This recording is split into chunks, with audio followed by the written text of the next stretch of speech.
Assalamualaikum warahmatullahi wabarakatuh. Perkenalkan, nama saya Indra Oktaviani dengan NIM 2001-1044.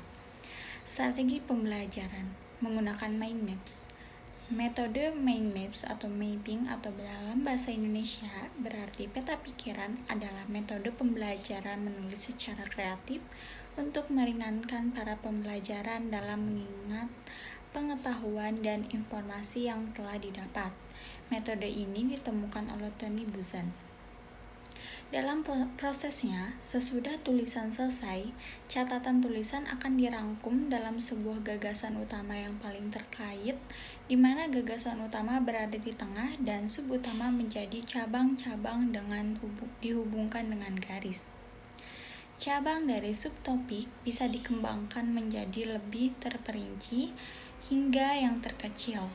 Ini bisa dianalogikan dengan cabang ranting pada pohon.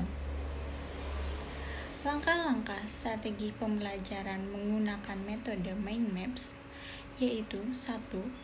Temukan poin penting tiap bab dan subbab sebelum memulai membuat mind maps. Temukan poin penting di setiap bab dan subbab pada buku yang Anda baca.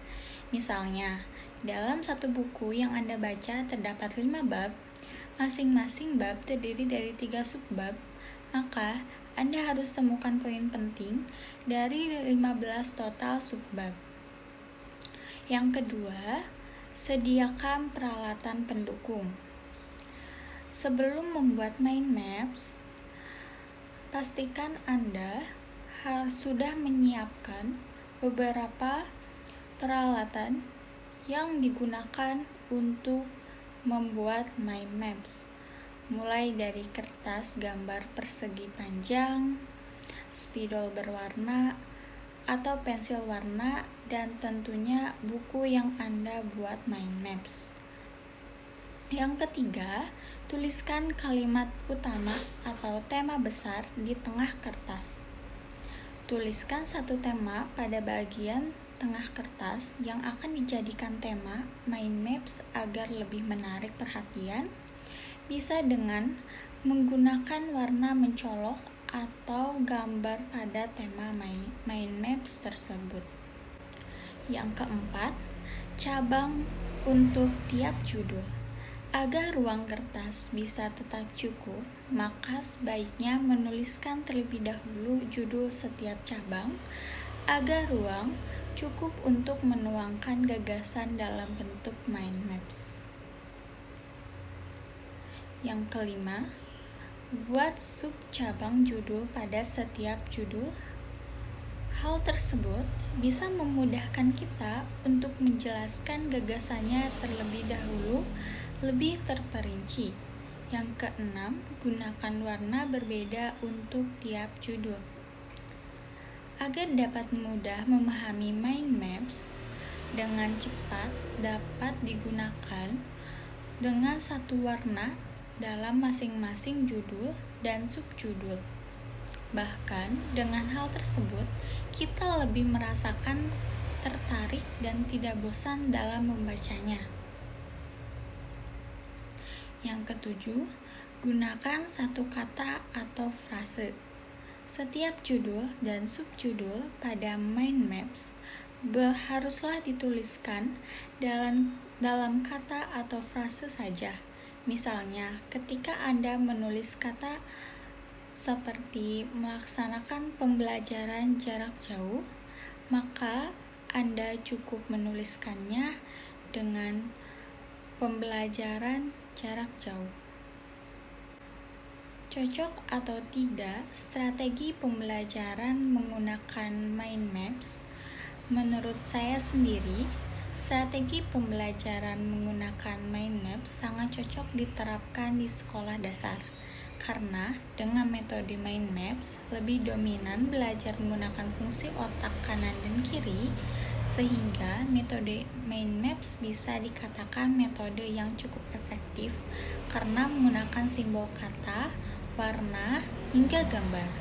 Sehingga metode ini ramah untuk otak dan mudah dipahami oleh anak. Kelebihan dan kekurangan dari mind maps. Kelebihannya sendiri yaitu dari model mind maps, yakni siswa dapat mengemukakan pendapat secara bebas. Mind maps merupakan teknik belajar dengan cara membuat catatan kreatif sendiri-sendiri oleh siswa sehingga ia dapat menuangkan ide-idenya secara bebas atau dapat mencatat materi-materi yang diberikan guru dengan menggunakan bahasanya sendiri. Kelebihan lainnya yakni catatan lebih berfokus kepada inti materi. Dalam membuat peta pikiran, tidak semua materi yang diberikan guru akan dicatat oleh siswa, melainkan banyak inti-inti atau bagian-bagian yang penting saja dari materi itu.